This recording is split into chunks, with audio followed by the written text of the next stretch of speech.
তখন দোয়া করতো, আল্লাহ হাতে তোমার পায়খানা, কিন্তু মা তখন কইতো, আল্লাহ আমার সন্তানরে তুমি লম্বা হায়াত দিও। ওই দিন একবারও কয় নাই এই কষ্ট আর কয়দিন, এই পায়খানার কয়দিন পরিষ্কার করবো, একদিনও বিরক্ত হয় নাই। বিরক্ত না হলেও দোয়া করেছে, আল্লাহ লম্বা হায়াত দিও আমার সন্তানরে, আল্লাহ তুমি বাদশা বানাও, অলি বানাও।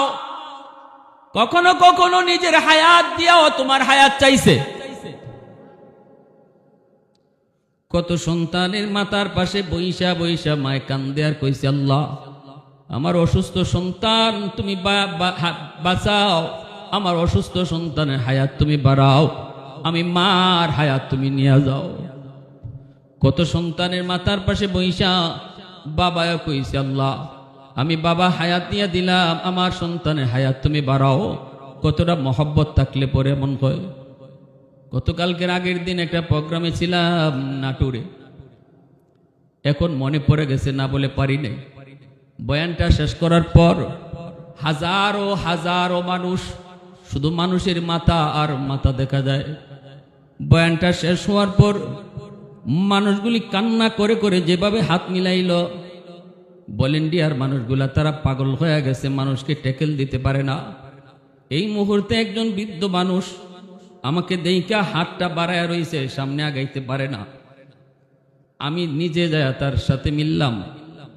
মানুষটায় কান্দে আর চোখের পানি ধরায় কইতেছে, বাজান বাজান আমি তোমার জন্য দোয়া করি, আমার হায়াতটা নিয়ে যেন আল্লাহ তোমার হায়াত বাড়াইয়া দেয়। চোখের পানি রাখতে পারি নাই। এমন দোয়া বাবা করে, মা করে সন্তানের জন্য। এজন্য নবীজি বলছে, যুবক যতই তুমি এখন মার সেবা করো, মার খেদমত করো, তোমার কলিজায় কিন্তু মার লম্বা হায়াতের দোয়া নাই। তোমার মনে হলো এই কষ্ট আর কয়দিন করব, মা আর কয়দিন বাঁচবে, যাবার সময় একটু খেদমত কইরা দেই। তোমার কলিজায় মার লম্বা হায়াতের দোয়া নাই, কিন্তু শিশুকালে মা যে তোমার খেদমত করছে, তখন কলিজায় তোমার লম্বা হায়াতের দোয়া ছিল। এই কারণে দুইজনের খেদমতের ভিতরে তফাৎ হয়ে গেল আসমান জমিন। রহমতের নবী, মায়ার নবী, মা আর কোথায় ইয়াদ হলে নবী চোখের পানি ধরায় কানতেন আর বলতেন, দুনিয়ার মার সন্তানের দল, কোনোদিন বাপ মারে কষ্ট দিও নাও, কারণ আমি নবী জন্মের পরে কোনোদিন বাবাকে আমি দেখি নাই। বাবা শুধু দেখি নাই তা না, আব্বুকে ডাক আমি নবী জীবনে দিতে পারি নাই। বাবা ডাকের ভিতরে কত মজা, আব্বা ডাকের ভিতরে কত স্বাদ, আমি নবী তা জানি না রে। বুঝ হওয়ার পরপরই মা হারাইলাম, মার খেদমত তাও আমি জানি না। এজন্য আমার নবী, রহমতের নবী, যখন মক্কা থেকে মদিনায় হিজরত করে নবী চলে যাবেন, যেই জায়গাটাতে মার কবর ছিল, ওই জায়গায় যাওয়ার পরে নবী বলতেছেন, এখানে একটু নামো। নবীজি এখানে নাই, মা ছোট বাচ্চার মতো হাও মাও করে কাঁদছেন। এ যুবক, এজন্য বলি, মা বাবারে দুনিয়াতে বহুত বড় নিয়ামত মনে করো, রহমতের ছায়া মনে করো না। না, এই মা অসুস্থ হলো তোমার জন্য অক্সিজেন, এই মা অসুস্থ হলো, এই বাবা অসুস্থ হলো তোমার জন্য রহমতের ছায়া। যতদিন মা বাবা দুনিয়া থাকবে, তোমার পিছনে বহুত বড় একটা গাইড। এই বাপ মা থাকার উসিলায় আল্লাহ তোমারে আপদ বিপদ থেকে বাঁচাইবে।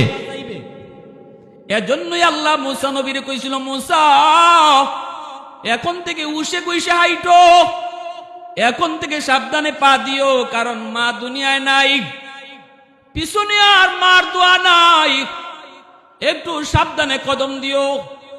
আল্লাহ কত বড় নিউজটা দিছে তার নবীরে, আল্লাহু আকবার জোরে বলে। এজন্য কদর করো, কদর করো, মারে বাবারে যতদিন পাও ততদিন কদর করো। সাবধান, কলিজায় ব্যথা দিয়ে কথা কইও না। আল্লাহ পাক এজন্যই কইছে, ইম্মা ইয়াবলুগান্না ইনদাকাল কিবারা আহাদুহুমা আও কিলাহুমা ফালা তাকুল লাহুমা উফিন ওয়ালা তানহারহুমা ওয়া কুল লাহুমা কাওলান কারীমা। এজন্য আল্লাহ পাক কইছে যখন বাপ মা বৃদ্ধ হয় তখন মা বাবার দিকে আলাদা নজর রাখো, কারণ বাবা চোখে কম দেখে। নখ কাটতে গেলে বাবায় হয়তো আঙ্গুল কেটে ফেলবে, মুছ কাটতে গেলে হয়তো বাবায় ঠোঁট কেটে ফেলবে। তুমি সন্তান বাবার নখটা কাইটা দিও, মার বাবার মুছটা কাইটা দিও। এর যুবক যতবার মুছ কাটতে গিয়া বাবার চেহারার দিকে নজর পড়লো, আমার নবী রহমতের নবী কয় ততবারই কবুল হজ তোমারে দেওয়া হলো। নখটা কাইটা দিতেছো, নখ কাটতে গিয়া বাবার চেহারার দিকে নজর তোমার পড়বেই পড়বে, ততবার আল্লাহ তোমার আমল নামায় কবুল হজ উঠে দিবে। এজন্য বলি আল্লাহ পাক বলছে বৃদ্ধ বয়সে সাবধান, বাপ মার দিকে আলাদা নজর রাখো, কারণ বৃদ্ধ বয়স বাপ মা শিশু বাচ্চার মতো হয়ে যায়, কখন কি কয় তা ঠিক থাকে না। এক জিনিস হয়তো বারবার কয়। বিরক্ত হইও না, বিরক্ত হইও না। আহ ও শব্দটা মুখ দিয়ে বের কইরো না। আমি তো আইডি কার্ড পরিচয় পত্র নিয়ে আমি ঘর থেকে বের হয়েছি, এই পরিচয় পত্র আমার কোথায় পড়লো? চিন্তা করে বের করেছে আমি যে কবরের ভিতরে নামছিলাম আর এরকম নোয়াইয়া লাশটা রাখছিলাম, মনে হয় কবরের ভিতরে আমার পরিচয় পত্রটা পড়ে গেছে। অনেক দামি, অনেক ইম্পর্টেন্ট, গুরুত্বপূর্ণ এই কার্ড। এই কার্ড ব্যতীত তারে তো অফিসে ঢুকতে দেওয়া হবে না। লোকটা তখন দ্রুত বেগে ওই মানুষগুলার কাছে আবার চলে আসলো। আইসা দেখে তারা দাফন দিয়া কবরে রাইখা সবাই চলে যাইতেছে। দূর থেকে আওয়াজ দিয়ে কই ভাই তোমরা আমাকে একটু উপকার করো, আমি তো তোমাদের উপকার করলাম, একটু আমার উপকার তোমরা করবানি। বলে কি? কয় আমি তো এই সমস্যায় পড়ছি, মনে হয় কবরের ভিতরে আমার পরিচয় পত্রটা পড়ে গেছে। এখন যদি একটু সুযোগ দাও আমি কবরটা একটু খুঁজব, একটু খুঁজে আমার এই পরিচয় পত্রটা নিয়ে আসব। মানুষেরা কয় অসুবিধা নাই ভাই, আপনি আমাদের অনেক বড় উপকার করছেন, এতটুকু উপকার আমরা আপনার করব, অসুবিধা নাই, আপনি কবর খুঁদেন।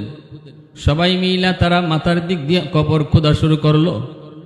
যেই মাত্র কবর খোদার পর কবরের দিকে নজর, দেখতে পেল তার পরিচয় পত্র ঠিকই আছে, কিন্তু ওই মুর্দার চেহারা থেকে নূর বের হইতেছে।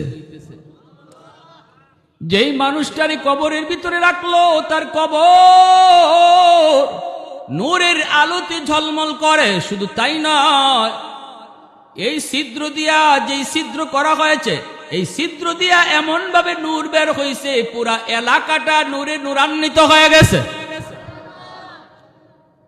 এত সুগ্রাণ, এত সুগ্রাণ, সবাই তো অবাক।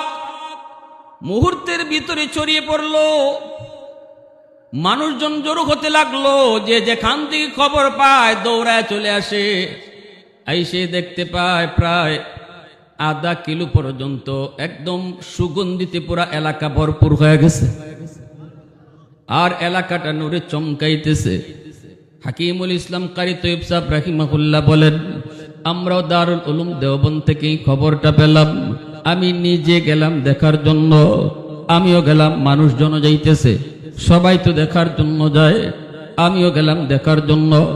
যাইয়া আমি কবরের কাছে যাইয়া যখন নিচের দিকে তাকাই, ও দুনিয়ার মানুষ, আমি বুঝতে বাকি রইল না এটা দুনিয়ার কোনো আলো নয়, এই আলোটা হলো জান্নাতি আলো।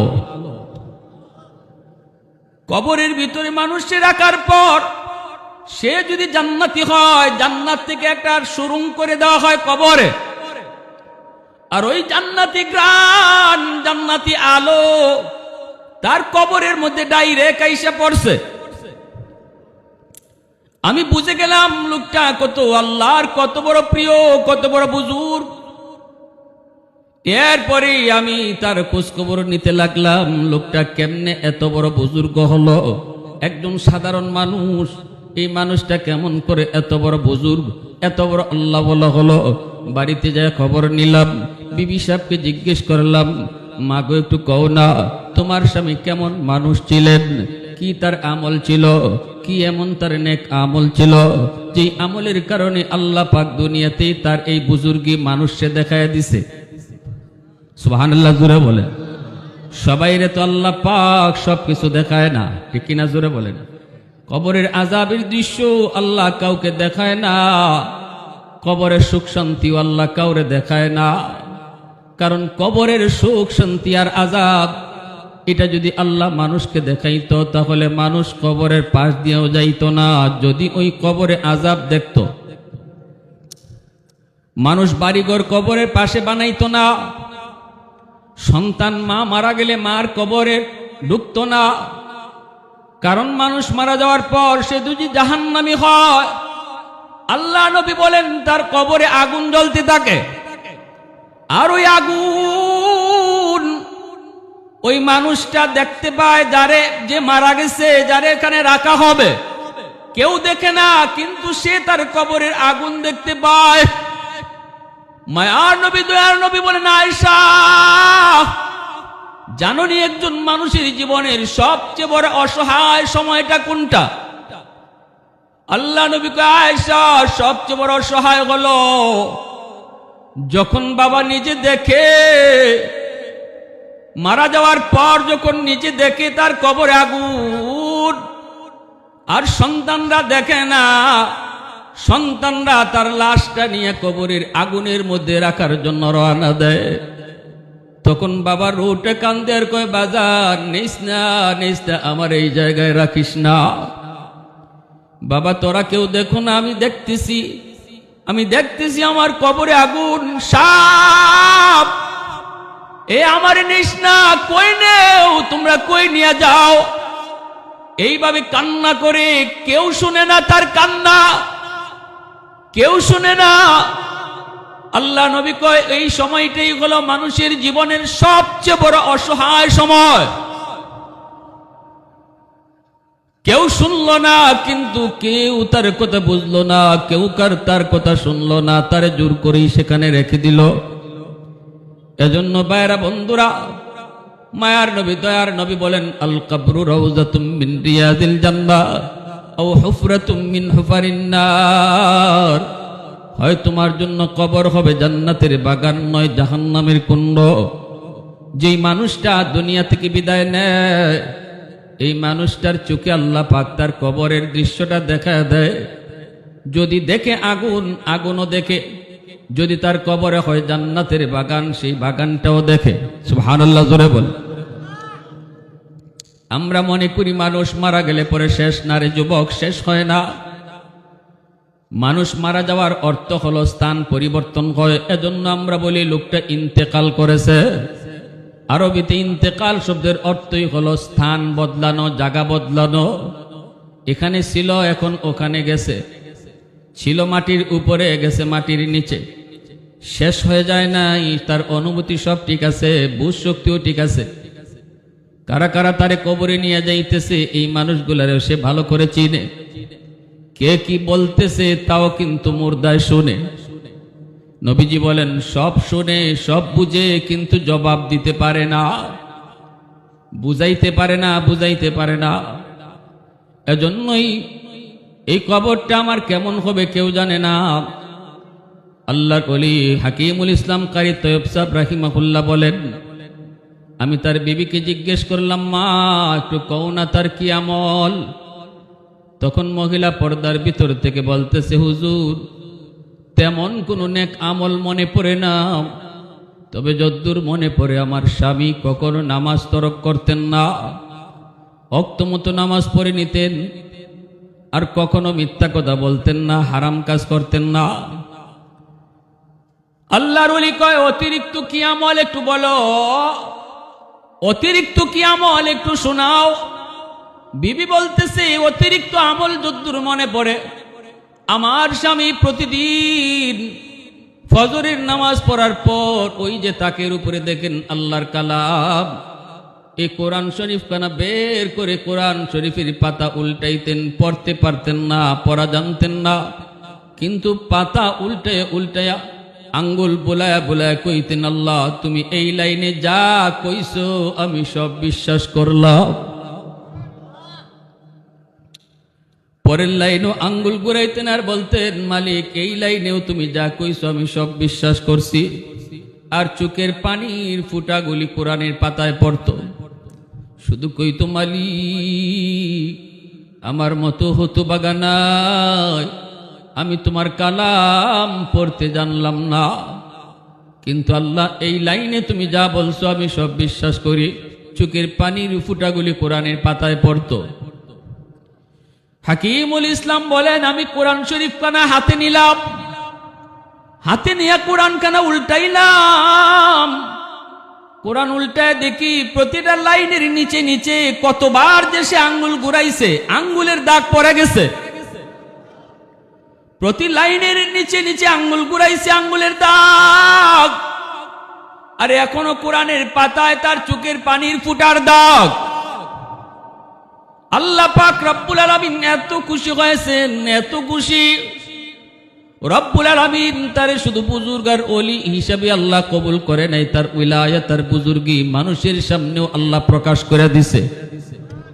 একটু জোরে কন্যা সুবহানাল্লাহ, আর একটু জোরে কন্যা সুবহানাল্লাহ। मैं तालिब मौला हूँ मेरे इश्क निराला, मैं तालिब मौला हूँ मेरे इश्क निराला, है जुमला जहाँ जिनकी तजल्ली से उजाला, है जुमला जहाँ जिनकी तजल्ली से उजाला, मदर दु जहाँ गैर खुदा यार नदारम, যদি याद खुदा ही चिदिगुर कार नदरम, যদি याद खुदा ही चिदिगुर कार नदरम। মুসলমানের আওয়াজে বলেন আল্লাহু আকবার, আরো জোরে আল্লাহু আকবার। ভাইরা বন্ধুরা, তখনই হাকিমুল উম্মত বলেন, আমার বুঝ হয়ে গেছে এই আল্লাহর কালামের প্রতি তার যে মহব্বত, তার যে ভালোবাসা, এই ভালোবাসা মহব্বতের কারণে আল্লাহ তারে এত দামি বানায় দিছে। কোরআনকে যে যত বেশি ভালোবাসবে, কিয়ামতের ময়দানে কোরআন তার পক্ষে আল্লাহর আদালতে এত বড় সুপারিশকারী হবে।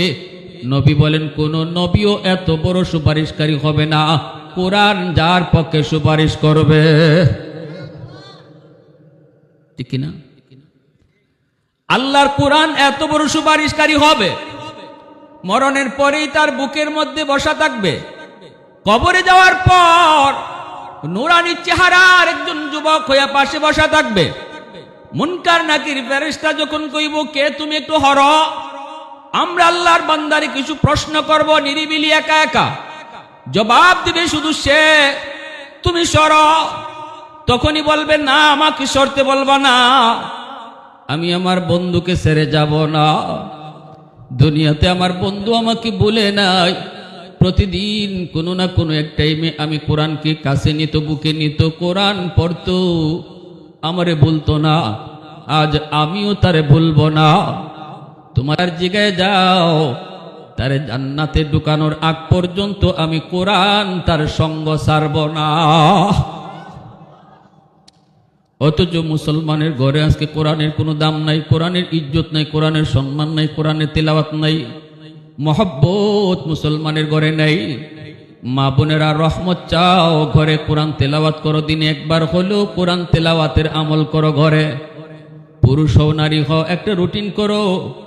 হয় তুমি একদিন নয় আমি একদিন, এভাবে বিবির সাথে একটা পরামর্শ করো, সন্তানের সাথে পরামর্শ করো। একটা দিন, পুরা একটা দিন যেন খালি না যায় যে আজকের দিনে কোরআন একবারও ঘরে পড়া হয় নাই, এমন যেন না হয়।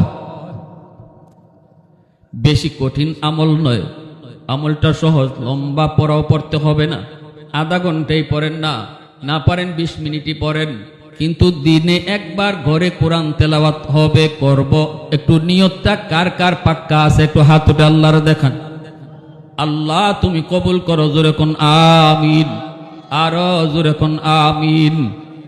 মুসা নবীকে, আল্লাহ আমার সাথে তুর পাহাড়ে তুমি কথা বলো, আমি সারা আর কারো সাথে কথা বলবানি। তুকাল্লিমু মাই হাল তুকাল্লিমু আহাদান গাইরি। আল্লাহ কই, মুসা তোমার সাথে যে কথা বলি, তোমার মাঝে আমার মাঝে একটা পর্দা আছে। কিন্তু এমন একটা উম্মত ভবিষ্যতে আসতেছে যেই উম্মতের সাথে আমি আল্লাহ কথা বলবো, কিন্তু মাঝখানে কোনো পর্দা থাকবে না। সুবহানাল্লাহ।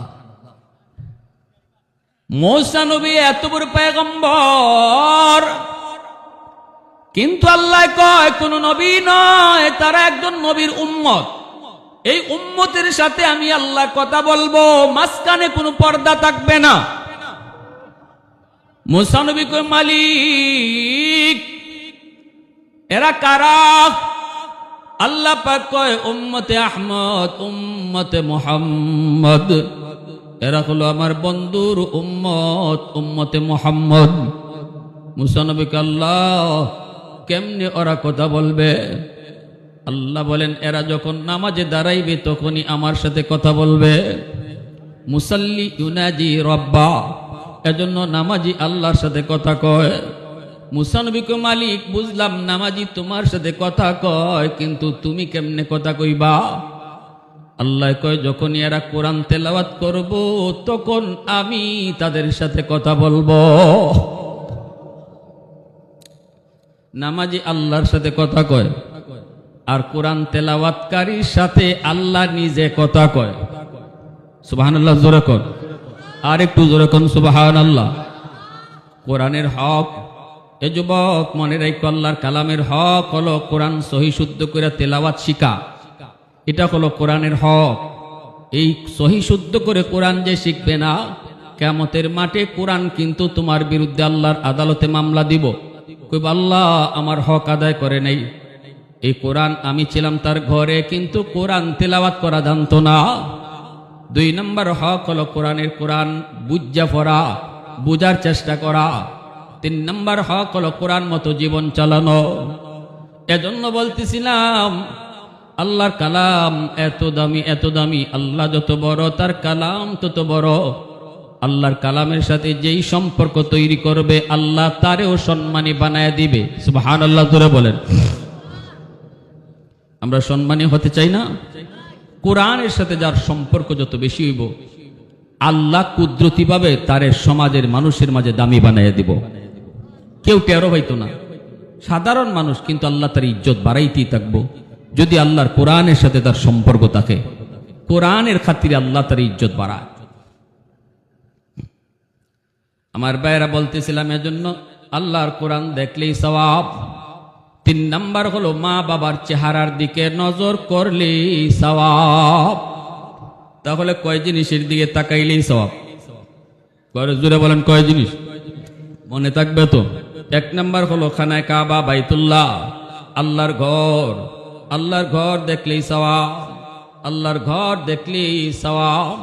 আরে মহব্বত নিয়ে দিলের সাথে যদি তুমি আল্লাহর ঘর ছবি দেখো, আল্লাহর ঘরের একটা ছবি দেখতেছো, হয়তো তোমার চোখের সামনে আল্লাহর ঘর বাইতুল্লাহ, খানায় কাবা, আর ছবিটা পড়ছে হয় মোবাইলে হোক আর যে কোনো ছবিতে হোক। মহব্বতের সাথে যদি আল্লাহর ঘর খানা তুমি একটু নজর করে তাই আছে মায়ার নজরে দেখো, এটা তো আল্লাহ তোমার আমল নামায় সওয়াব উঠায় দিব।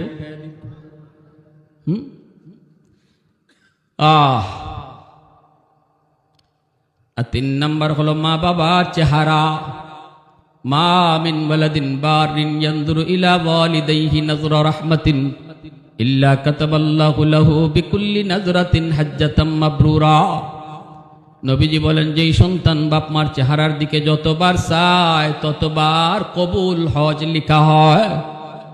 এজন্যই হাকিমুল উম্মত মুজাদ্দিদ মিল্লাত আর আশরাফ আলী থানভী রাহমাতুল্লাহি আলাইহি তার কিতাবের ভিতরে লিখছেন, যেই সন্তান মা ভক্ত হয়, যেই সন্তানের প্রতি বাপ মার দোয়া থাকে, এই সন্তান গরিব হলেও আল্লাহ তাকে হজ করার তৌফিক দেয়। অনেক ধনীও হজ করতে পারবে না যদি আল্লাহ কবুল না করে। অনেক গরিবও হজ করে লায়, তৌফিক নাই, তবু আল্লাহ তৌফিক দিয়া দেয়। কেমনে করছে? এটা আল্লাহ কবুল করতে হয়, ঠিক কিনা? আল্লাহর ঘরে কারা যাইব, এটা আল্লাহ কবুল করব। এজন্য আমার ভাইয়েরা বন্ধুরা বলতেছিলাম, যুবক মনে রাখো, তোমার আমার জিন্দেগির মধ্যে আল্লাহ পাক কিছু লাইট লাগাইয়া দিছে, কিন্তু লাইট আল্লাহ জ্বালাইয়া দেয় নাই। তোমার আমার জিন্দেগির ভিতরে আল্লাহ লাইট লাগাইয়া দিছে। হয় তুমি এখন লেখাপড়া করো, নয়তো তুমি এখন কোনো ব্যবসা করো, নয় তুমি কোনো চাকরি করো, নয় তুমি কোনো একজন কৃষক জমি জমা করো।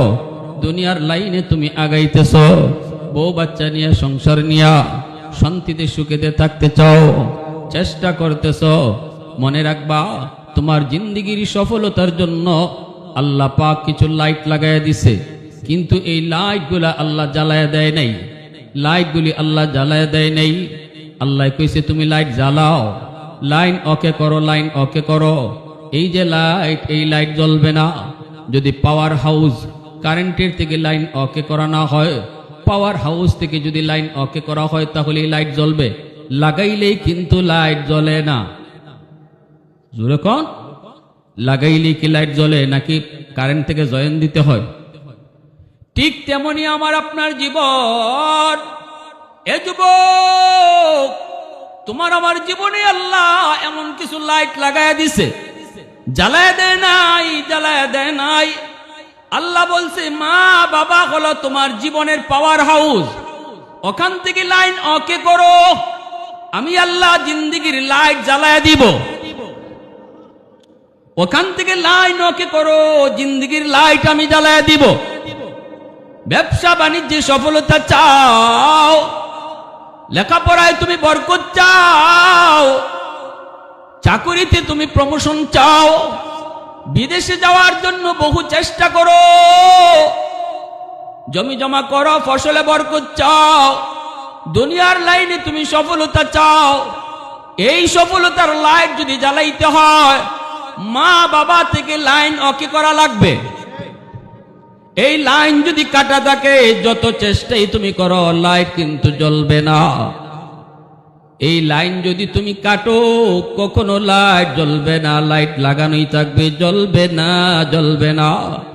জীবনের বাতি হলো কল আল্লাহ লাগাইছে, জ্বালায় দেয় নাই। তোমার আমার জীবনের পাওয়ার হাউস হলো মা বাবা, পাওয়ার হাউস হলো বাপ মা 1 নম্বর, পাওয়ার হাউস হলো 2 নম্বরে মুরব্বীরা, পাওয়ার হাউস হলো 3 নম্বরে উলামায়ে কেরাম। এলাকার মুরব্বীদের দোয়া নেও, এত আল্লাহ তোমার জিন্দিগির লাইট জ্বালায় দিব। এমনি ভাবে উলামায়ে কেরামের দোয়া নেও, উলামায়ে কেরামের সাথে সম্পর্ক ভালো রাখো। উলামায়ে কেরামের অন্তর থেকে দোয়া যত নিবা, আল্লাহ তত তোমার লাইটের পাওয়ার বাড়ায় দিব। জোরে কন্যা সুবহানাল্লাহ, আরো জোরে কোন সুবহানাল্লাহ। এজন্য বলি ভাইরা, মনে রাখবা যুবক, হয় তোমার মা আজকে দুনিয়ায় আছেন, নয়তো তোমার আব্বা দুনিয়া আছেন, নয়তো তোমার কেউ দুনিয়াতে নাই। যাদের বাপ মা দুনিয়া আছেন তাদেরকে হাতে ধরে পায়ে ধরে বলবো, সাবধান সাবধান, মা বাবারে কান্দাইয়া জীবনে কোনো দিন তুমি সফলতা পাইবা না, কোনো দিন পাইবা না। লেখাপড়ায় বরকত হবে না, ঠিক না? ব্যবসা বাণিজ্য তুমি লাভ দেখবা না, চেষ্টা তুমি কম করো না, কিন্তু এরপরও ধরতে পাইবা না। বরকত আল্লাহ উঠায় নিব, অভাব তোমার যাবে না, অভাব তোমার যাবে না, যাবে না। এজন্যই তো মূসা নবী কইছিল, আল্লাহ বন্ধু কেডা হইব একটু কইবাইনি। আল্লাহ কয় যাও এক কসাই। মূসা নবী কসাই ঠিকানা লইয়া চলে আসছেন। আয়েশা বলতেছেন, বাইরে আমি একটু মুসাফির মানুষ, তোমার বাড়ির মেহমান হতে চাই, নিবাইনি। কসাই কয় হ চলেন। বাড়িতে নিয়ে আসলো মূসা নবীরে। মূসা নবী তো নিজের পরিচয় দিলেন না। উদ্দেশ্য হলো লোকটা কি আমল করে একটু দেখবেন, যে আমলের কারণে আল্লাহ তারে জান্নাতে মূসা নবীর বন্ধু বানায় দিছে।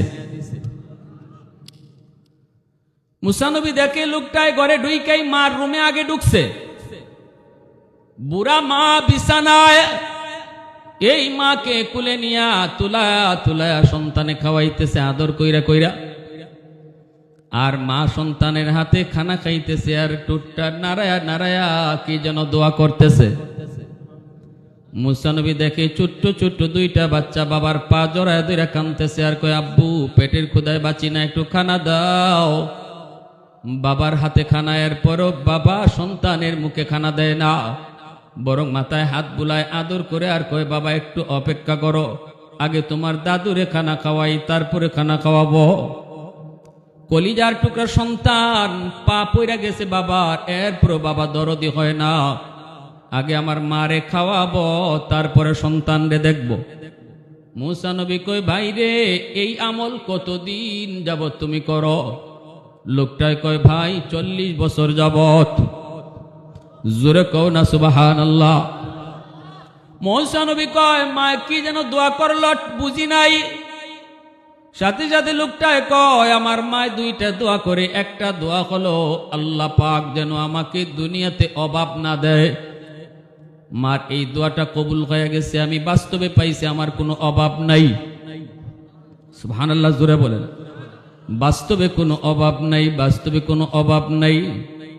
2 নম্বর আরেকটা মায় দোয়া করে, এই দোয়াটা কেমনে কবুল হইব আমার বুঝে ধরে না, কিন্তু সারা জীবন ধরে মা এই দোয়াটা কইয়া যাইতেছে। আমি তো আশ্চর্য হই, আম্মা এটা কিতা কয়? মুসা নবী কয়, কি কইছে তোমার মায়? কয়, মার 2 নম্বর দোয়াটা হলো, আল্লাহ জান্নাতে মুসা নবীর বন্ধু আমার সন্তান রে তুমি বানাইও। আর একটু আওয়াজ দিয়ে কন্যা সুবহানাল্লাহ, আর একটু জোরে কন্যা সুবহানাল্লাহ। পৃথিবীতে মায়ের মতো আপন কেউ হবে না, পৃথিবীতে মায়ের মতো আপন কেউ হবে না। তোমরা কোনোদিনও মায়েরই মনেতে কষ্ট দিও না, তোমরা কোনোদিনও মায়েরই মনেতে কষ্ট দিও না। পৃথিবীতে মায়ের মতো আপন কেউ হবে না, পৃথিবীতে মায়ের মতো আপন কেউ হবে না। তোমরা কোনোদিনও মায়েরই মনেতে কষ্ট দিও না। কত পাপী এমন আছে মাকে কষ্ট দেয়, মায়ের মনে কষ্ট দিয়ে অভিশাপ নেয়। মায়ের মনে কষ্ট দিলে খোদা যে সহে না, মায়ের মনে কষ্ট দিলে খোদা যে সহে না। তোমরা কোনোদিনও মায়েরই মনেতে কষ্ট দিও না, তোমরা কোনোদিনও মায়েরই মনেতে কষ্ট দিও না। মুসা নবী কই, ভাই আয় আমার বুকে আয়, আয় ভাই আমার বুকে আয়। আমি হলাম বনি ইসরাইলের নবী, যার নাম মুসা পয়গম্বর। আয় আমার বুকে আয়। তোমার মার দ্বিতীয় দোয়াটাও আল্লাহ কবুল কইরা নিছে। আমি আল্লাহর কাছে জানতে চেয়েছিলাম, মালিক জান্নাতে আমার বন্ধু কে হবে? আল্লাহ আমারে তোমার ঠিকানায় পাঠায় দিছে। এখন আমার বুঝ হয়ে গেল, এই মার দোয়ার কারণে আল্লাহ তোমাকে জান্নাতে আমার বন্ধু বানায় দিছে। এজন্য বলি, যুবক সাবধান, একটু ভালো করে ইয়াদ কইরো। যতই তুমি আমি খেদমত করি মায়ের, যত খেদমতি করো, নবী কই কোনদিন মার খেদমতের বদলা হবে না। শিশুকালে যেই মা সন্তানকে খেদমত করলো, সন্তানের সেবা করলো, এই সেবার বদলা কোনদিন সন্তান দিতে পারবে না। এমনকি নবীজি বলেন, সন্তান তার চামড়া দিয়ে যদি মার জুতা বানায়, তবুও মার 1 ফোঁটা দুধের ঋণ শোধ হবে না। সাহাবী বলে, ইয়া রাসূলুল্লাহ, আমার মা আমাকে শিশুকালে যেইভাবে আদর করছে গো নবী, আমি তো মারে এইভাবে আদর করি, এইভাবেই মার সেবা করতেছি। নবী কই, কেমনে? কই, আমার মা শিশুকালে আমারে কুলে তুইলা খাওয়াইছে, আমি এখন বৃদ্ধ বয়সে মারে কুলে তুইলা খাওয়াই। মা শিশুকালে আমাকে গোসল করাইছে, আমি মারে নিজের হাতে গোসল করাই। শিশুকালে আমার মা আমার প্রস্রাব পায়খানা নিজের হাতে পরিষ্কার করছে, আমিও এখন বৃদ্ধ বয়সে মার প্রস্রাব পায়খানা নিজের হাতে পরিষ্কার করি। কোন মানুষ রাখি না, বউকে দেও করাই না, আমি নিজে করি। আল্লাহু আকবার, জোরে বলেন। আমি আমার মাকে কাঁধে নিয়া আল্লাহর ঘর বাইতুল্লাহ খানায় কাবা বহুবার তওয়াফ করেছি। মারে কুলে নিয়ে আমি বহুবার আল্লাহর ঘর তওয়াফ করেছি। ওগো নবীজি একটু বলেন বলেন আমার মার খেদমতের বদলা হলো কি হলো না? আল্লাহর নবী কয় কোনোদিন হয় নাই, আসমান জমিন তফাত রয়ে গেছে। সাহাবী বলে ইয়া রাসূলুল্লাহ কেন হবে না? আমি তো সমানে সমানে সব করলাম, মা যা করতো আমি তো তাই করি, তাহলে কেন বদলা হবে না? নবীজি বলেন শুনতে চাও কেন হয় না? বলে ইয়া রাসূলুল্লাহ শুনতে চাই। নবী বলে তাহলে শোনো কারণটা কি কেন হয় না? যদিও দেখতে সমানে সমানে বদলা, কিন্তু মূলত বদলা না, কারণ দিলের হালত তোমার আর তোমার মার সমান না। শিশুকালে তোমার মা যখন তোমার প্রস্রাব পায়খানা পরিষ্কার করত, তখন দোয়া করতো আল্লাহ হাতে তোমার পায়খানা, কিন্তু মা তখন কইতো আল্লাহ আমার সন্তানরে তুমি লম্বা হায়াত দিও। ওই দিন একবারও কয় নাই এই কষ্ট আর কয়দিন, এই পায়খানার কয়দিন পরিষ্কার করবো, একদিনও বিরক্ত হয় নাই। বিরক্ত না হলেও দোয়া করেছে আল্লাহ লম্বা হায়াত দিও আমার সন্তানরে, আল্লাহ তুমি বাদশা বানাও, ওলি বানাও। কখনো কখনো নিজের হায়াত দিয়াও তোমার হায়াত চাইছে। কত সন্তানের মাথার পাশে বইসা বইসা মায় কান্দে আর কইছে আল্লাহ আমার অসুস্থ সন্তান তুমি বাঁচাও, আমার অসুস্থ সন্তানের হায়াত তুমি বাড়াও, আমি মার হায়াত তুমি নিয়ে যাও। কত সন্তানের মাথার পাশে বইসা বাবাও কইছে আল্লাহ আমি বাবা হায়াত নিয়ে দিলাম, আমার সন্তানের হায়াত তুমি বাড়াও। কতটা মহব্বত থাকলে পরে এমন হয়। গতকালকের আগের দিন একটা প্রোগ্রামে ছিলাম নাটোরে, এখন মনে পড়ে গেছে না বলে পারি নাই। বয়ানটা শেষ করার পর হাজারো হাজারো মানুষ, শুধু মানুষের মাথা আর মাথা দেখা যায়। বয়ানটা শেষ হওয়ার পর মানুষগুলি কান্না করে করে যেভাবে হাত মিলাইল, ভলেন্টিয়ার মানুষগুলা তারা পাগল হয়ে গেছে, মানুষকে ট্যাকেল দিতে পারে না। এই মুহূর্তে একজন বৃদ্ধ মানুষ আমাকে দেইকা হাতটা বাড়ায় রইছে, সামনে আগাইতে পারে না।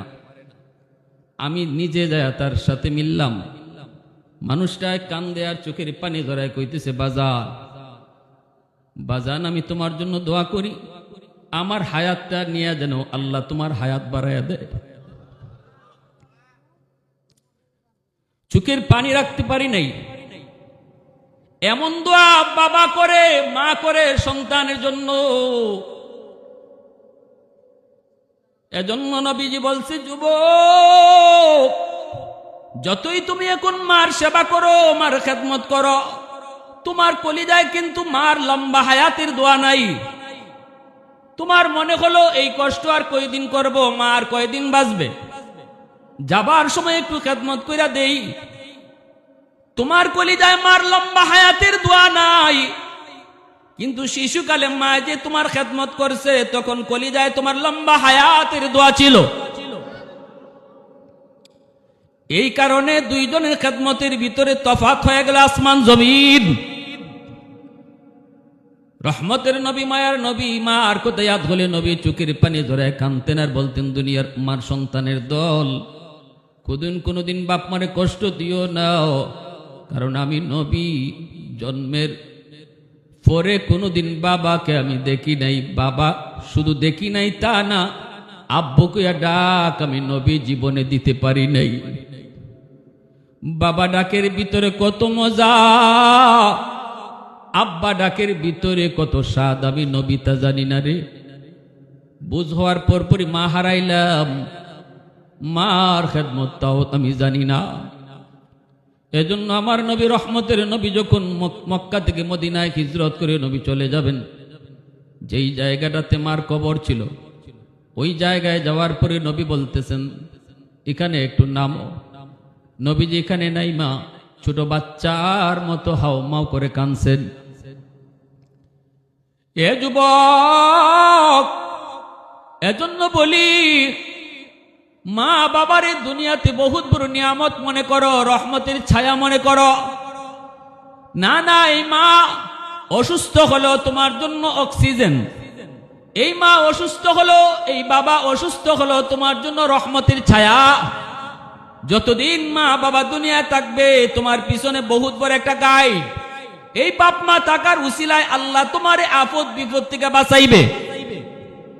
এজন্যই আল্লাহ মুসা নবীরে কইছিল, মুসা এখন থেকে উসে কইসে হাইটো, এখন থেকে সাবধানে পা দিও, কারণ মা দুনিয়ায় নাই, পিছনে আর মার দোয়া নাই, একটু সাবধানে কদম দিও।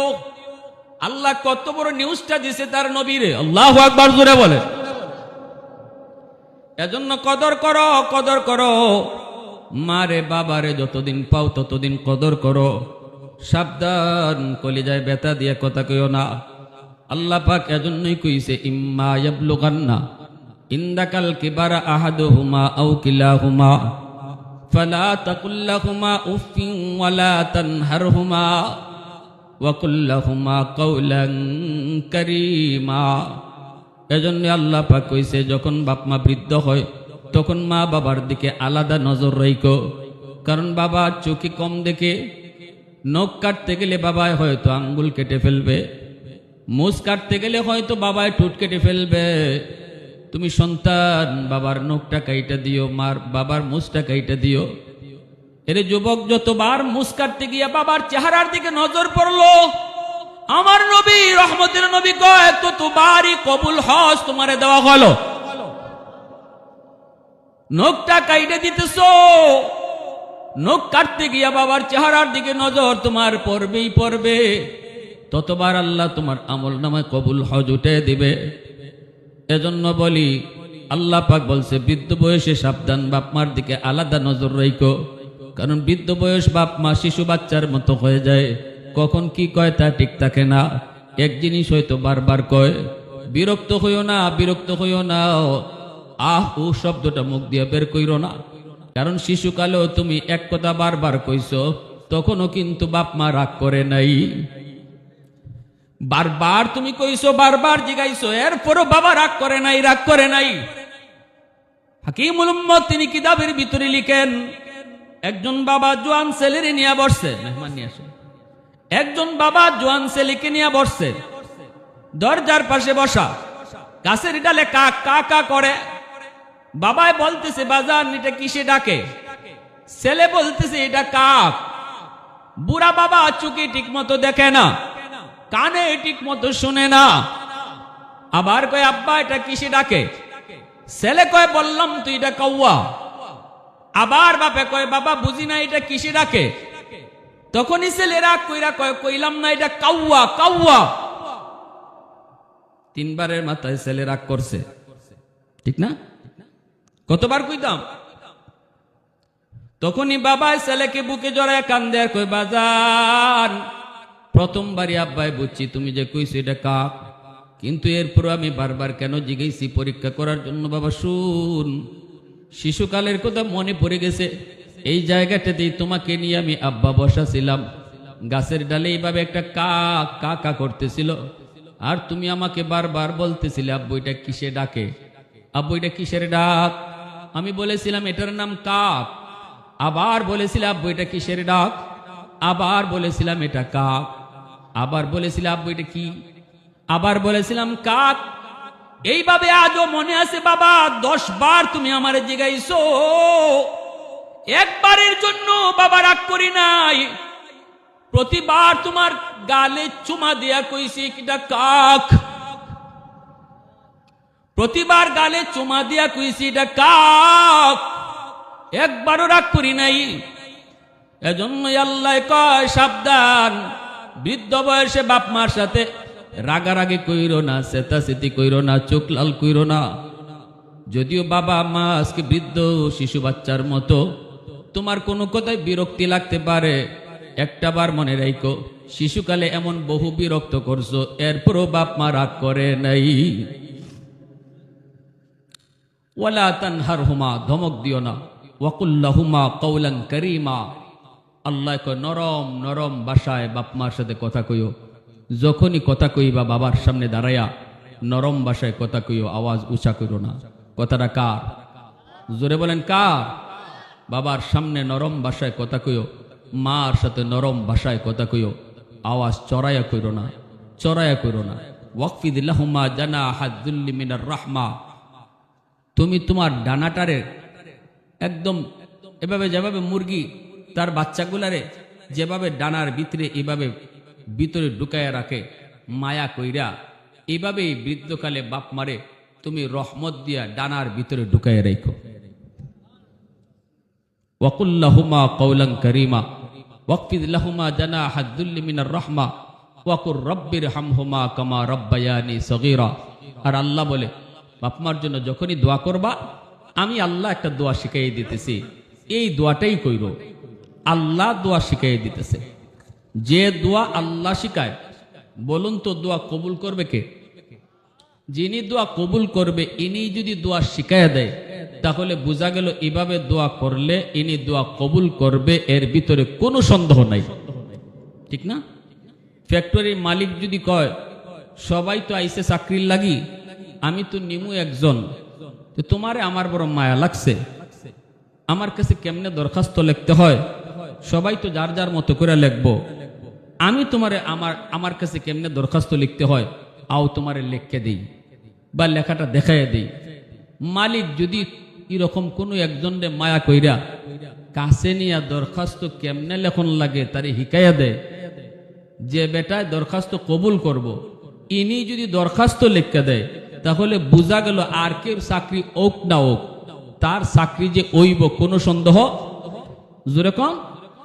ঠিক তেমনি আল্লাহ বাপমার দোয়ার ক্ষেত্রে আল্লাহ বলতেছে, নিজে নিজে দোয়া কইরো না, বাপমার দোয়াটা কেমনে করবায় আমি আল্লাহ বলতেছি ইবাই কইরো, তাহলে বোঝা গেল ইবাই করলে আল্লাহ কবুল করব, কোনো সন্দেহ। এই দোয়াটা কিতা? রব্বির হামহুমা, সবাই পড়েন, রব্বির হামহুমা কামা রব্বায়ানি সগীরা, রব্বির হামহুমা কামা রব্বায়ানি সগীরা। এই দোয়াটা এইভাবে কইরো। দোয়াটার অর্থ হলো, আল্লাহ কইতেছে, বান্দা যে দোয়াটা আল্লাহ শিখাইছে, এই দোয়াটার অর্থটাকে একটু জানবার ইচ্ছা আছে তো? সবার ইচ্ছা আছে না? যে এই দোয়াটার মাঝে এমন কি আছে যে আল্লাহ নিজে এই দোয়াটা শিখাইছে, আর এই দোয়াটা ইবাই করলে আল্লাহ কবুল করেই লইব। দোয়াটার মাঝে কথা এমন কি কথা যে কথাটা আল্লাহ কবুল করে?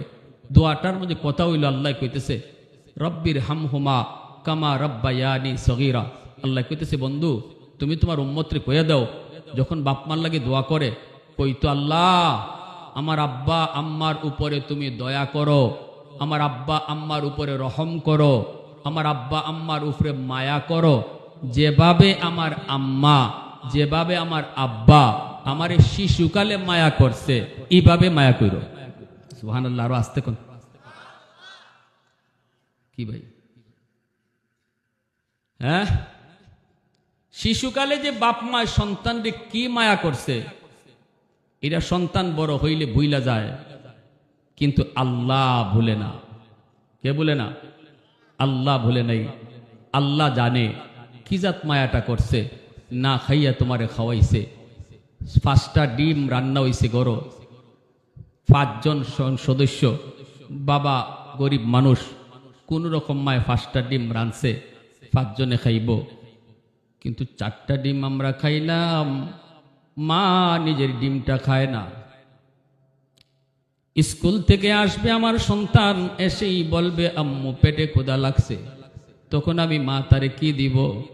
এই চিন্তা করে মা নিজে খায় নাই, নিজের ডিমটাও সন্তানের জন্য রেখে দিত।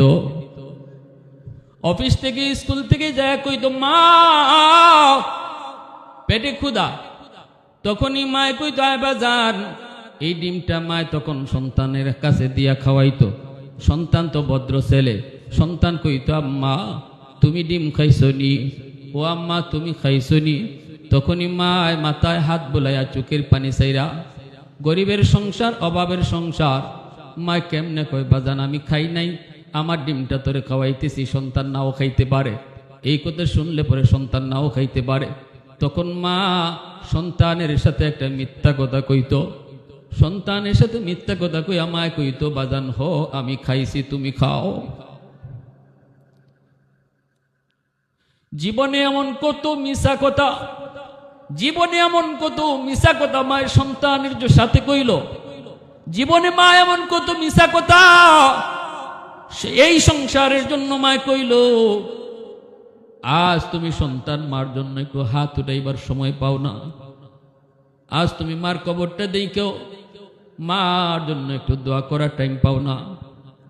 বাজারে চইলা যাও, মার কবরটা দেখো, একটু দোয়া করলা না, এতটুকু দোয়া করলা না। আল্লাহ যেই দোয়াটা শিখাইছে, রব্বির হামহুমা কামা রব্বায়ানি সগীরা। এ যুবক, চলন্ত পথে বাবার কবরটা দেখে এই দোয়াটাও যদি করো, আল্লাহর সাথে সাথে কবরে এই দোয়াটা ফাটাইয়া দেয়। সাথে সাথে মার কবরে এই দোয়াটা আল্লাহ ফাটাইয়া দেয়।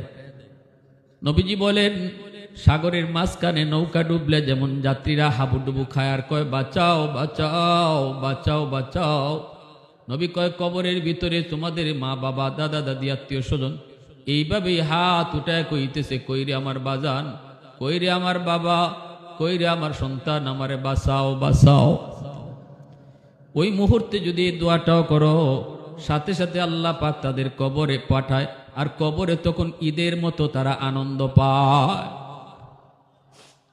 আল্লাহ আমাদেরকে সবকিছু বুঝার এবং সে অনুযায়ী চলার, বাপমার খেদমত কইরা, মা বাবার মন জয় কইরা, সবসময় বাপমার দোয়া লইয়া ঘরে বাইরে চলার তৌফিক